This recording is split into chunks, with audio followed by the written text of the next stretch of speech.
my passion for speech has multiplied when I saw Martin Luther King speaking from that stage. I think when I was studying 10th class, for the first time that I heard him say, "I have a dream," and perhaps from that moment, from that second, I just loved it, and I always wanted to be a great public speaker, a great orator one day. And I am still struggling, and I'm still learning, and I'm still practicing to be, because communication, it's the language through which you express who you are. And the truth is, when you know how to express who you are, which means when you know how to communicate effectively, how to stand in front of an audience and tell the world what you are, and that's the time people see you. Now, I mean it. That's the time people see you. Many times you might have this feeling that people don't see me. I don't feel recognized. I don't feel noticed. I am invisible. And the reason is because you haven't let the world know who you are. And one of the best way to do that is to show the world who you are through your communication, through your public speaking. 6,000 years back, that was the first time when Sumer is a land situated in Afghanistan. The first time when Sumer is a civilization that actually found the first language. The language is known as Sumerians. And when they found out the language, they literally, opened the gateway into opportunities now, so that, today we share ideas together. Now, if you have an idea, just in one click, that idea is shown, shared, spread all over the world. TEDx is an example. It's because of the power of communication. And your language, the way you speak, has the power to transform people, to transcend lives, and to reach out them, and to help people, to live to themselves. You have the power. Your voice has the power. Isn't it amazing? And today we're going to find out how we can use this language to master public speaking and therefore become an influent speaker. And when you become an influent speaker, you become a leader.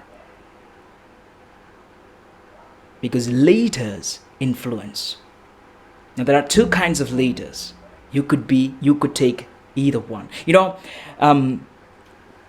Years ago, we know who Hitler is. And although we don't love him, there is a fact that he's a magnificent speaker. And that's one of the reasons why millions of people marched for him, died for him, sacrificed for a cause that doesn't have any goodness.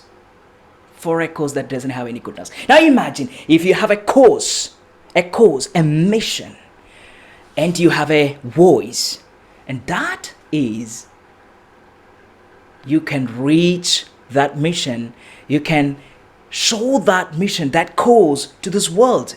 Then that cause is added a voice. And today, I would love to encourage you to show the world who you are, to be who you are. Because when you stand in front of people and say who you are and tell what you're capable of with the right communication skills, you influence people. Isn't that we all want? So, I'll tell you a little story. The story when I gave a public speak in front of lots of people. It was years back, quite a years back. I think back in 2012 or something. And so I was working in a school, and I was asked to give a speech, a word of thanks. So I wrote the speech in English and I kept it in my pocket. I by heart it, but I was really scared of, standing in front of public. I was really scared of it. In fact, I really, if they would not force me to do so, if I had no other choice, if I had another choice, I would have taken it. But I didn't have any other choice. So I was forced to stand in front of an audience, around more than 500 audience, and I was forced to stand there. So I was standing there, and I wanted to give a speech, a word of thanks. And the only one thing, relief, was that most of them did not know English. And I was relieved when I knew. But still I was afraid because, how could I face those people? How could I tell them? And I stood there and I was about to give a speech. I was completely, sweating, and I was feeling a lot of things, and I didn't know how to deliver this, and I somehow took all my courage and I stood in front of them and I spoke, ladies and gentlemen. And I don't know, when it ended, the only thing that I remember that, I ended the speech and I heard a loud noise from the audience. And they were cheering for me.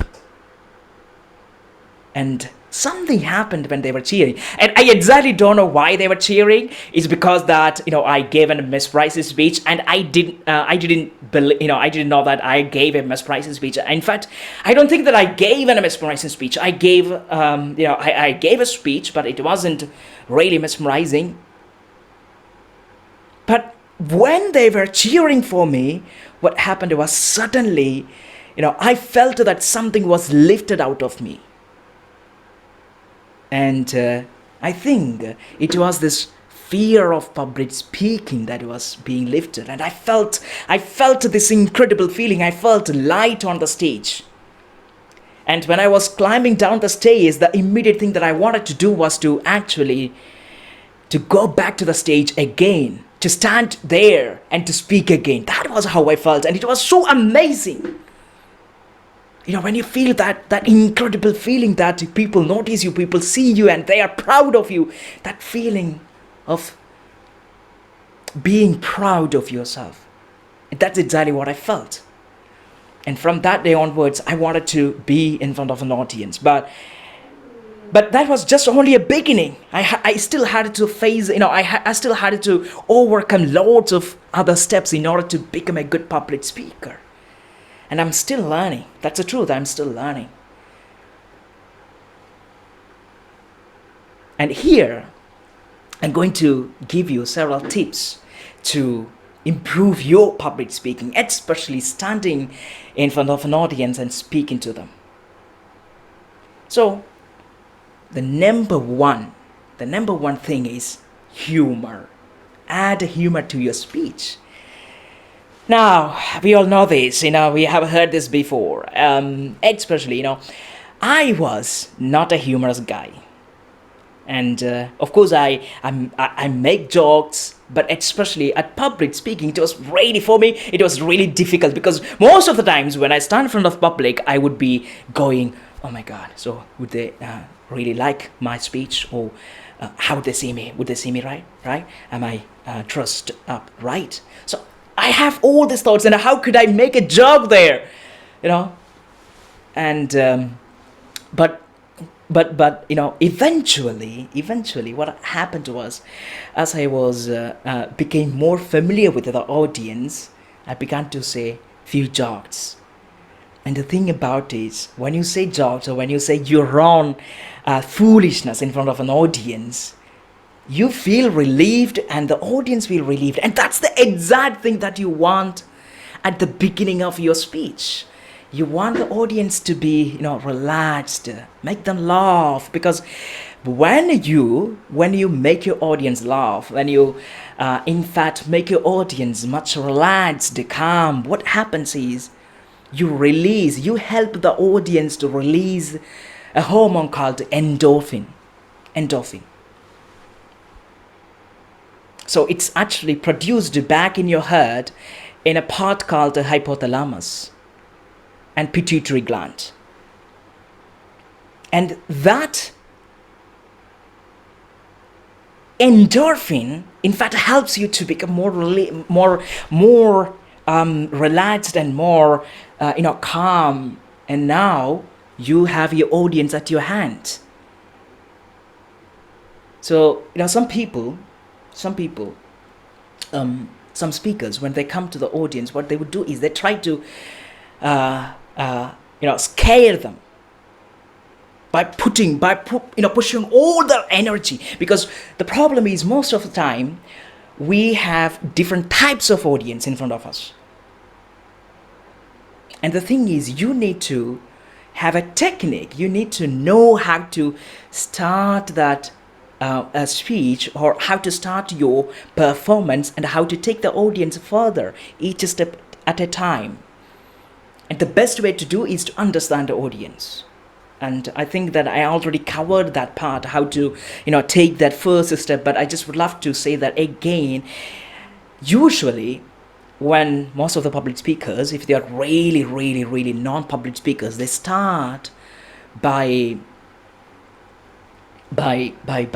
going slow, because we usually have three kinds of people in our audience. One is kinesthetic people. Kinesthetic means they are highly energetic. They move, they talk, they want to have a movement, and that's kinesthetic audience. And the second audience are visual audience, and they are really energetic and they are driven by visual things, right?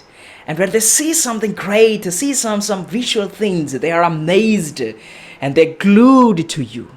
And it's really important to dress up neatly and to have a beautiful background, because you need to impress these guys. And the third one is you have the auditory people who love to listen, people who love to go smooth when it comes to public speaking, people who love to listen, very rhythmic tunes. So these people, they love listening.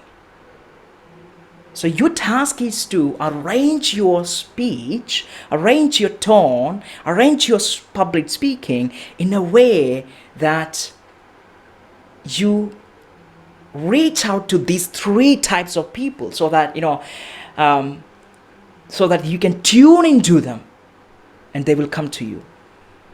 So usually what we do is we start slow, and therefore you invite your auditory audience into you when you start slow, because they are the persons, they are the people who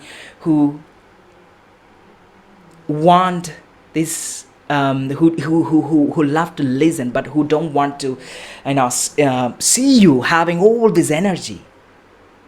So start slow and then slowly take to the next level, where you include your visual audience.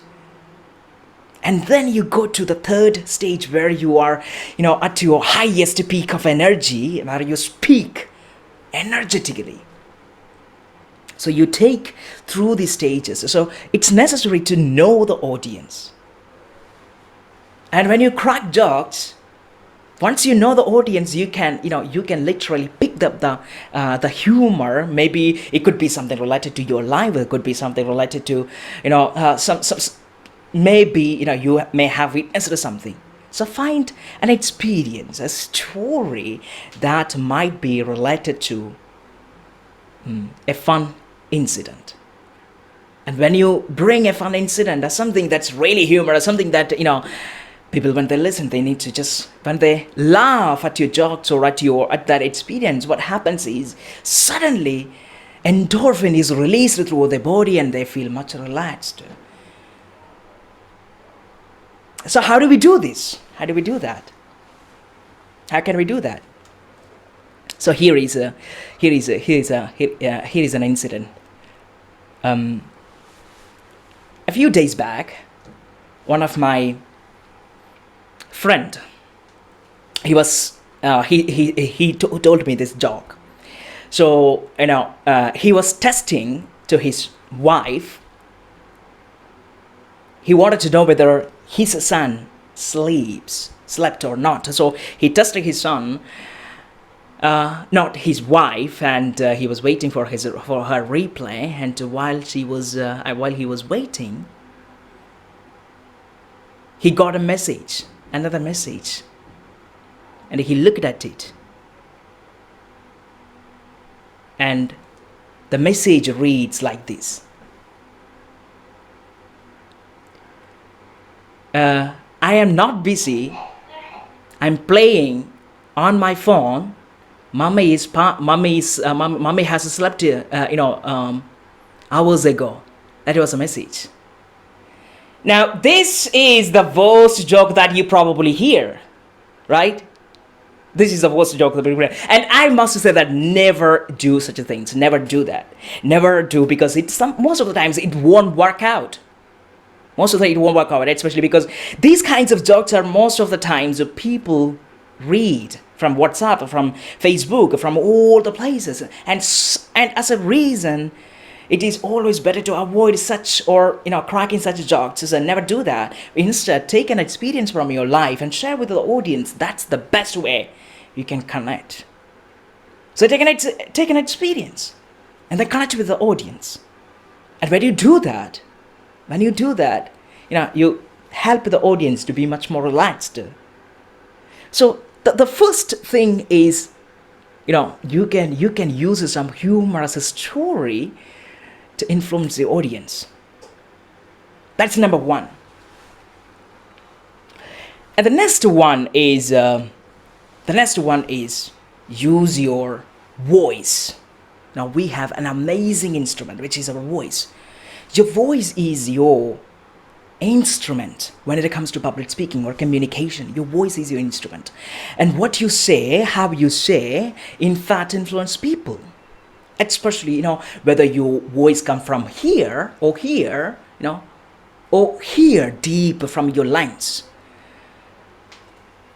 And the kind of voice you have does matter. And here I'm going to give you several tips to actually practice to improve your voice. And here is a number one. Sing.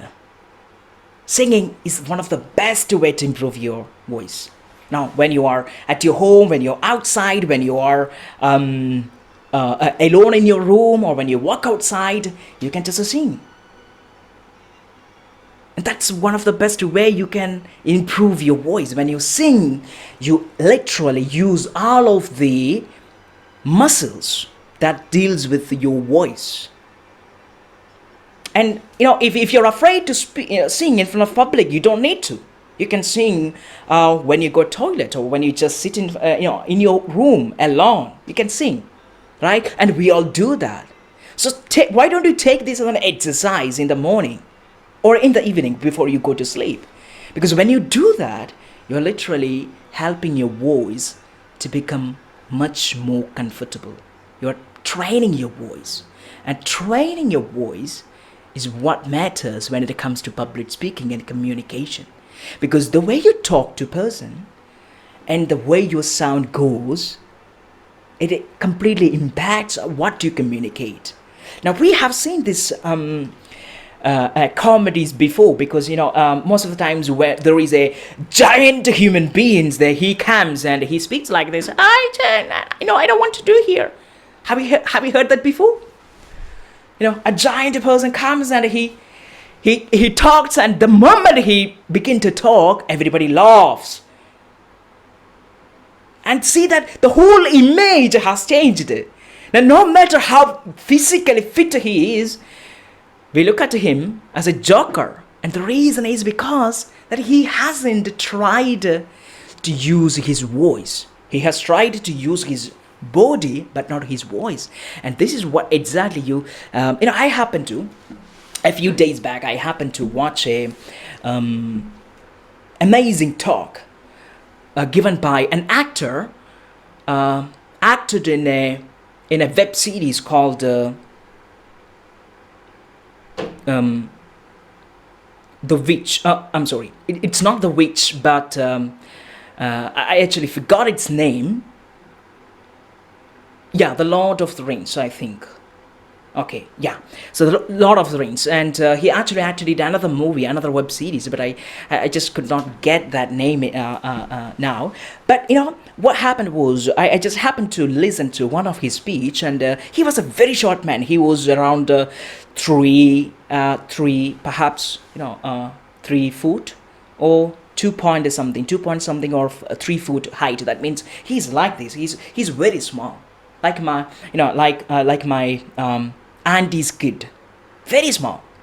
But he stood in front of an audience and he began to speak when he received the Oscar. And his speech was really amazing because he had an amazing voice when he spoke. And people listened. And his height didn't matter. And if you just look back in the history and look at all the people who have made an impact in the history of the world, you see one thing, which is that they all were amazing speakers, orators. And it's necessary to be an amazing orator. And when you use your voice as an instrument, you influence people.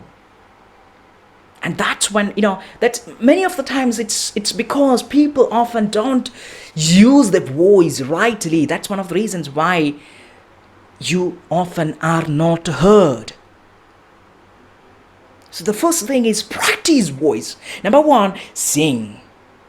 So you don't need to sing sa-re-ga-ma. You don't need to sing sa-re-ga-ma. You can sing, you can sing any songs. There are lots of songs available out there, and you love some of the songs, right? So at night, when you are just walking around, sing along with it. Sing along with it. And it will definitely improve your voice. And the second thing is, I'm going to give you a humming exercises that you can do now, which will definitely help you to improve your voice. So here is the thing. Here is what you need to do. Here is the thing. Humming. And we all know how humming is, but this is it's a little different. This is how it goes. This is how you do it. So you hum. So now I am humming from here, from my mouth, from my throat. And what you need to do is you have to go deeper, deeper, deeper, down and deeper. And that's how you do. Now you can do it like this.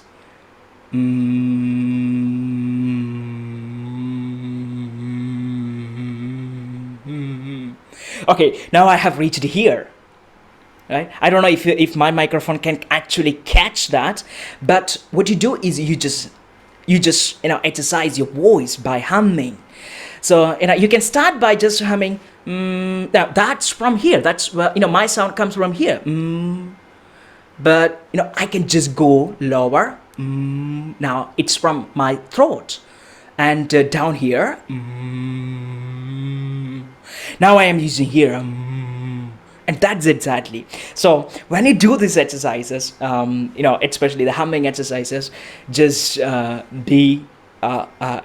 yourself in a private room where you are alone. Otherwise, people think that you might have gone mad. People might not have heard this before. So just be alone in a room and just practice it. Practice humming.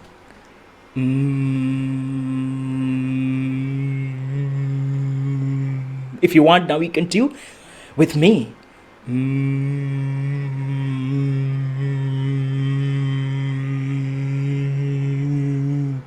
Now I can hear that very well, but I don't know if you can hear me, if my microphone really catch that voice. But definitely if you start using that voice, because most of the people, when they talk, especially if you're talking very serious thing. I can talk, from different positions. I can talk from here. Now I'm actually talking from here. My this voice, it's not really, I know it doesn't really look good, but I can also talk from here. Now this is a little deeper, but I can go here, and when I go here, I go deeper. My voice is much deeper, and it has a depth in it. And when I speak, people listen because I'm speaking from here. And if you can use these exercises, this would completely change you. It won't happen in just 1 day or 2 days. It takes time. So practice every day. Practice every day. Now, one of the best thing, actually, we went through this yesterday. One of the best thing that you can do is to go live and speak. Go live, speak. Go live. It doesn't matter, because I know from deep part of you, you want to be known, you want to be heard, you want to be recognized, and the best way you can do is to go out there, talk to people. Go out there, talk to people. That's the best thing you can do. Because you deserve to be heard. You deserve to be recognized. And the best way you can do that is to go live and do that. So humming voice. So you can use the humming voice like low hum, lower hum, and you can go deeper, and you can practice at your home. So that's one of the exercises that you can use to improve your voice. And the second thing that you can do is to practice some letters. Now this practice, it's really an amazing one. So just do it. Number one, it's just pronouncing some letters. So the letters are Q, E, Q, R. But just remember how I speak when I pronounce them. Q, E, Q, R. Okay, this is how your face goes, right? Q, E, Q, R. Now you just practice it. Try it once. So it's the spelling, it's the letters Q, E, Q, R. So you just, bring your face closer, your mouth closer, then completely expands, and then close, and then you let it wide open. So here is again. Q, E, Q, R. That's it. It's very simple. So practice this. Practice every day. In front of a mirror, maybe you could find a mirror and practice this, especially these voice exercises, because it will change how you speak. And especially one of the things, people, one of the things that people have a struggle with is their body posture. Because how you stand and how you look, how you talk to people, the way your body communicates matter. Because every time you stand in front of an audience and you talk to them, you're giving your identity. Your voice is your identity. The way you stand is your identity. So every time when you appear in front of public, you literally let the people know who you are deep beneath you. And it is necessary to have an amazing body posture. We all know we have this body, amazing body, and it's necessary to use that body in the right way. When I was a kid, I used to hate myself. I used to have a very low self-esteem. I used not to talk in front of public. In fact, this is how I was walking. I often lower my head and then I would walk because I didn't like myself. I always thought that I looked ugly. I thought that, people wouldn't like me, I thought that I would not be worth living. In fact, that's when I received a photograph from my 10th class. What I did was I took the photograph and I looked at my photo. I didn't like it. I took a pen and then I removed the top and I discolored my face. I did it because I didn't like myself. And that reflected on my body too. And when I stand in front of people, my body goes like this, as if I were a servant. You just imagine you have an amazing speech or you have an amazing cause or a vision to share with people, and you stand like this. Okay, of course, humility matters. Humility matters. But the problem is, if you want to have an authority, your body need to reflect that authority. And my low self-esteem actually prevented me from showing the world who I was. And in fact, by changing the way you stand in front of an audience, by changing how you sit, how you show yourself in front of public, you can literally take control of your body. Not only that, you can take control of your audience. Because now when you say something, they listen. It's because your body and your voice, they are in alignment with what you say. Now people say that you are a leader. But when you stand, you don't look like a leader. When you speak, you don't look like a leader. So people doubt, and they often doubt to follow you. And it's necessary to show that leadership within your body and your language. And if you can do that, you will be an amazing leader. And you deserve to show your true character, your true personality. You deserve that. And you can. Remember, we all do that because low self-esteem or lack of confidence is a learned behavioral mechanism. It's learned, it's conditioned. I was conditioned to have these lower postures. I was conditioned.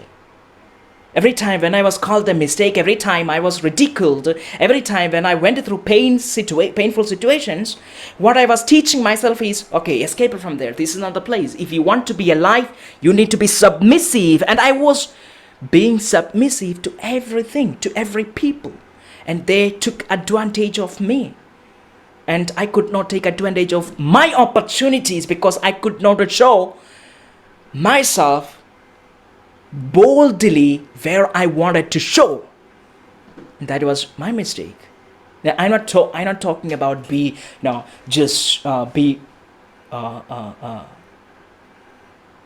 boast yourself. I'm not talking about just you need to boast yourself. You need to say that you are everything. No, I'm not talking about that. I'm talking about you should have a body posture that is in alignment with your message. When you stand in front of a crowd and you show leadership, your body, your voice must be in alignment with that message. That's what I'm speaking about. And when you can do that, you will influence your audience. You will catch their attention and they listen to you and you will be there and they follow you. And that's why millions of people, followed Hitler. He had a cause, but the cause was not worth the following. He had a cause. Hitler had a cause. And he was also good at public speaking. He was really, especially his body language was really a dominating one. So when he stood in front of an audience and when he spoke, people followed him. People listened to him. It's because that he had a powerful body posture. And here I'm going to actually share some of the body postures with you. Okay, I think I have them with me. Come on.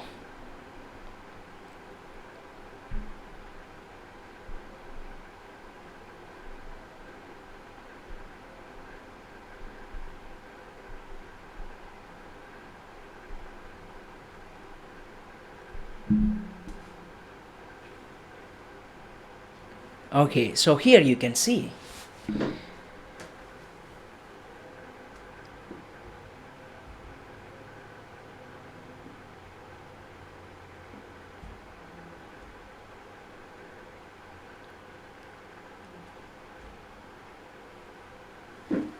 Oh, there must be something wrong. Just a moment. I'm showing you.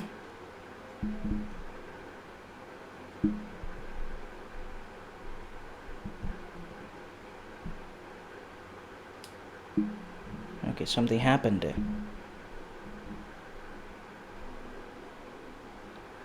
Now I think you can see it, right?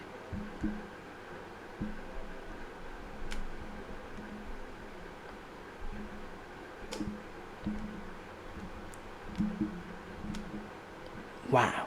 There you go. There you go. There you go.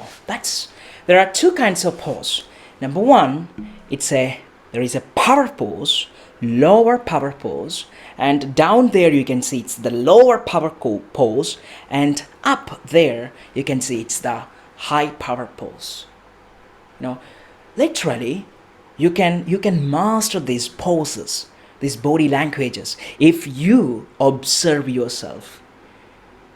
If you observe yourself. And this is really important. What happened, as I told you, my story, my personal story, I used to hate myself. As a reason, every time I walked through my street, I would hang my head down and I would walk around. And, one day, one of my neighbor, she called me and she asked me, Sachin, why are you always, walking with lowering your head down? She asked me. And that's the first time when I realized, oh my God, why do I do that? Why? I actually didn't have any idea. Back then, I didn't have any idea why I did that.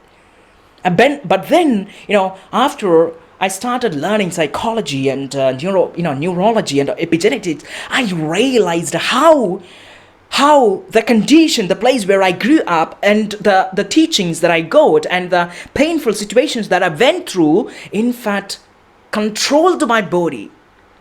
It defined my bodily character. My self-esteem, my confidence, it reflected through my body. And that's one of the reasons why I always lowered my head and walked. And the thing is, I didn't realize this back then. It's because, most of the times we are not really conscious of the things that are happening around us. We are not really conscious. 90% of the times we are unconscious. 90% of the time we are unconscious. Now, why are we unconscious? That's your brain's mechanism. It's one of the amazing mechanism that you have. This is amazing because we need an unconscious system to function in our day-to-day daily life. Otherwise, it's difficult because, your brain, when it is conscious, when you, for example, let's say when you do a math, your brain actually takes lots of energy. It takes all the energy that you have. And that's one of the reasons why you need to be unconscious. Because if you learn something and it becomes a part of your unconscious system, what happens is your body doesn't need to take that much energy. Children below the age of 5, they consume around 50% of the energy that they consume on a average daily basis. 50% for their brain. Their brain consumes 50% of the energy that they consume every day. It's because they are learning, being conditioned by this environment. They're looking around, seeing things, and installing all the information. And as a result, so the evolution has helped us to learn all the things, and then it becomes a part of our unconscious brain. And once it becomes a part of our unconscious brain, we don't need to be aware of it. We do not need to be aware, so that we can, without being aware of that thing, we can literally, go along with it. That's one of the reasons why you wake up at the same time that you wake up every day. It's an unconscious mechanism. This is also one of the reasons you brush your teeth the same way you brush.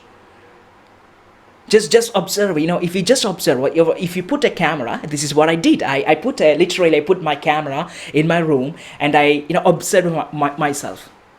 How I walked, how I talked, how I behaved, because I wanted to know how I did that. Until that day, I didn't realize, my behavior was the reflection of my own internal language that I received as a kid. I did not know that.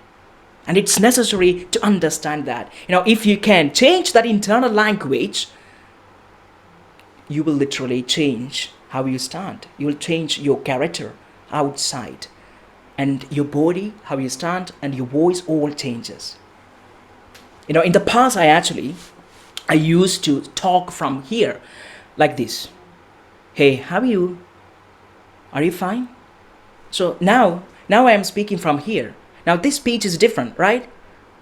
Because I'm speaking from here, from my mouth. I'm not taking effort. But now when I speak, I'm speaking from here. Here, I'm using all my muscles when I speak. What happened was, as I began to have confidence, self-confidence, as I began to increase my self-image, what happened was, I gradually began to change the way I pose, the way I stand, the way I talk, and the way I use my language. And it's necessary, as I would say, it's necessary to change how you stand, how you pose yourself in front of public. And change happens when you know that there is something wrong with you, with your body, how you stand and how you talk. You see, sometimes you look at some people and you look at them, oh, how amazing they are, right? And you look at them and you sometimes even wonder, how could they possess such great qualities, right? And the truth is, if with practice, you can add that skill into your, body language, because it's a skill. If it is a skill, there is one fundamental thing, which is you can master it, you can practice it. So practice a good higher power poses. So as you can see in the picture, most of the times when we show our lower body poses, we usually becomes like this. Like this. It's because that we becomes more submissive. Lower body poses are more like a submissive. We are being submissive. I am at your service. But when you are a leader, when you stand in front of public and you want to influence them, that pose does not help you in any way. That pose doesn't help you. But when you are, a victim and someone is going to kill you, maybe this pose may help you. And that time, if you stand like this, your head goes that way. So it's necessary, because when you stand in front of a public and you stand and you talk to them, you need to have that body language. And practicing higher power poses is one of the best way you can do that. And in order to do that, as I said, you need to become aware, become conscious. Be conscious of your body language. You can do what I did. You can literally put a camera and you can observe yourself, see for yourself, how you stand, how you walk, how you pace yourself. So that, when you see that these faults, you can slowly, slightly begin to change, because change happens when you realize there is something wrong. And so it's necessary to understand, it's necessary to find out these how you stand, how your body functions. And the best way to do that is to become conscious. Once you become conscious, once you become aware of how you stand in front of people, how you talk, how you walk, now you can do that. Now you can slightly change. Now, so here are a few poses that you might love. Okay, this is a lower pose. You can see there, those poses, they don't really look really. For example, imagine a leader comes, a teacher or a leader. He comes and he stands like this, and he says, so, what I feel right now when I'm standing like this? I feel that I don't want to talk to you. I feel that, I don't really want to be open. For you may have actually noticed the people sitting like this. You know what they mean when they sit like this? This means, you talk, and okay, so I will check from here, and I will think about it. But I'm not ready to be open and accept you. This is what happens. And just imagine you stand in front of an audience and you are there to talk, to speak. And when you open your mouth, do you think people see you as a leader with you standing like this? Never. Now, having said that, this standing is not at all a bad way of standing. Sometimes people, in some culture, some people, when they are cold, when they have a fever, they might just stand like this. Especially in my culture, in India, people usually stand like this when they don't have anything to do. But when you stand in front of a public, please avoid that way of standing. That pose doesn't help you in any way. So avoid all the lower poses. This is actually literally a lower pose. So avoid them and be open. This is when you're open, higher poses. Most of our higher poses are open poses, which means they open to the audience. You come, I'm here. So you can stand like this, or you can use your hand like this, or you can just stand like this. It's up to you. Okay. But anyway, what you need to do is you have to be open to public. And there, when you stand like this, open to the public, you literally unconsciously leave a message to the public that, you are open, you are awesome. And that's exactly what you want to leave to the message. You don't want to leave them, I don't want to, be in touch with you, or I just even don't like what I am going to say now, and I don't even care if you don't listen. This is when you stand like this and when you speak, this is what you give to the audience. I don't care what you say, or what you listen, or if you just listen to me or not. This is what I just want to say. This is. Okay, avoid that kind of. Now, when you sit like this, usually you can see the lady sitting there. That is a way of sitting, being really a submissive way. Submissive. You feel little sad, you're depressed, and you don't want to go anywhere, so you sit there. And the thing is, when you sit like that, people can feel that energy that you're sending through the way you pose yourself. They can feel it. Because everything is energy. We learn in physics, everything is energy. And when you even stand, you literally send energy waves. And it's necessary to literally to send high energy waves. And one of the way you can do is to have a high poses. And here, another one. Look at there. You can see at the top, you can see two poses.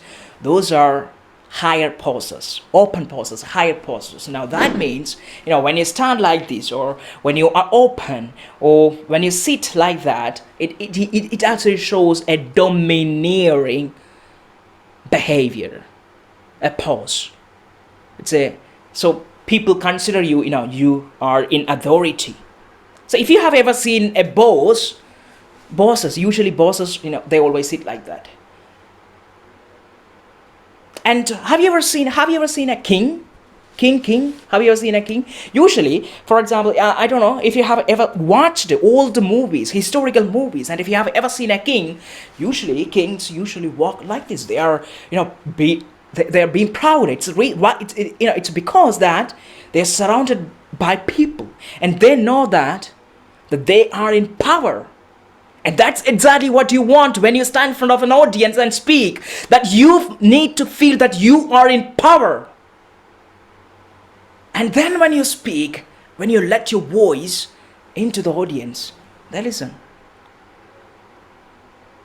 Have you ever listened to leaders who have a higher tone of voice and a higher body poses? And you look at them, my God. We admire them. And most of that admiration comes from the way they carry themselves, from the way they walk and talk. Of course, glamour matters, but beyond glamour, because there has been lots of psychological studies that proves that, your color doesn't matter. What matters is your influence, your likability, how you talk to people, how kind you are. This is what matters. So psychologically speaking, if you pour lots of lotion in your body and dress up in a coon's way and come out of the audience and stand like this and give a speech from this side, the problem is nobody is going to notice you. Nobody is going to notice you. But even if you are not wearing a very good clothing, but if your body language and your voice have a power, a high power pose with a powerful voice, then you can influence the people. So use powerful poses. Now, as I said, I just would love to repeat this again. In order to learn, practice powerful poses, one thing that you need to do is to observe yourself. That observation matter. You see that two ladies standing down there and two ladies. For example, when you stand like this, for example, just imagine I'm standing like this and I'm talking to you right now. What do you feel about me? And now, just imagine I'm standing like this and I'm speaking. Public speaking is a good art, and you all need to be good public speakers. Just imagine, maybe perhaps you stop watching me. Because oh my God, does he think himself that he's a public speaker? Right? Exactly. So your body, the way you carry yourself matters. Now, I repeat this, that I do not mean you need to feel and think that you are the center of the universe. I do not mean that. But you need to feel and think and act and carry yourself the way you want to feel and think and carry yourself. How do you want to carry yourself? How do you want to appear in front of public? And that practice comes from an understanding that I need to acknowledge how I stand, and then start practicing. And one of the best way to do that is to go out in the public, start talking. Go out in the public, We all do that. Sometimes we go to marriage functions, we go to family gatherings, and we stand there. Instead of just being back there, down there, just come forward. Come forward. Walk forward. Carry yourself, maybe if you're an introverted nature, in fact, I am an introverted nature, and really introvert. Extremely. My introversion goes to around 90 seats. Now that's extreme case. That means, now that doesn't mean that I don't want to talk to people. I love to talk to people. But what it means is my introversion means that I love to have some privacy. That's what it means. It's nothing else. Shame is not a part of introversion. But if you're an introvert and don't want to go out into the public, what you can do is, you may not be, able to talk at the beginning, but you can just walk around carrying yourself as you feel. So bring that image, increase your self-confidence, find the strength that you have. I just want to say this, if you feel that less confident, if you feel that you don't worth being noticed, you are absolutely wrong, because that was the lie, one of the lie that I told myself. I practiced myself. I told myself repeatedly. And what happened was later, I believed that lie. And that completely changed how I stand in front of the public. And therefore, if you think that you're not good enough, that you don't look great, you're absolutely wrong. You're absolutely wrong. You look amazing. But you need to let that people know, by carrying yourself the way you want to carry yourself. So that's the one thing. So practice higher posing, and there you go. Yeah, so that's it.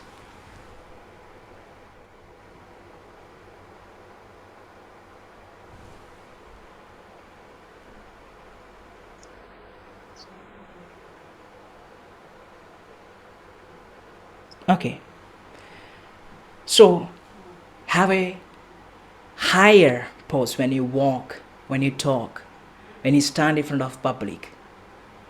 Because the way you carry yourself, the way you talk, and the way you start your speech and take through your speeches, they matter.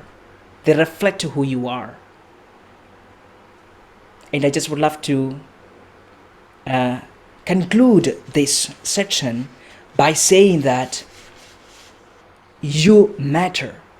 Your voice matter. You deserve it to be heard. You deserve it to be recognized. You deserve it to be seen in public. No matter, you might have gone through lots of pain, suffering. But no matter how painful situations that you might have gone through, I have to say this, that you deserve to be heard. And one of the best way you can do that is to start public speaking. Start communicating with the people. Share your ideas. Share your voice with others. Because you have a gift inside. And people, the world needs to know that, needs to see that. And here you have an amazing opportunity.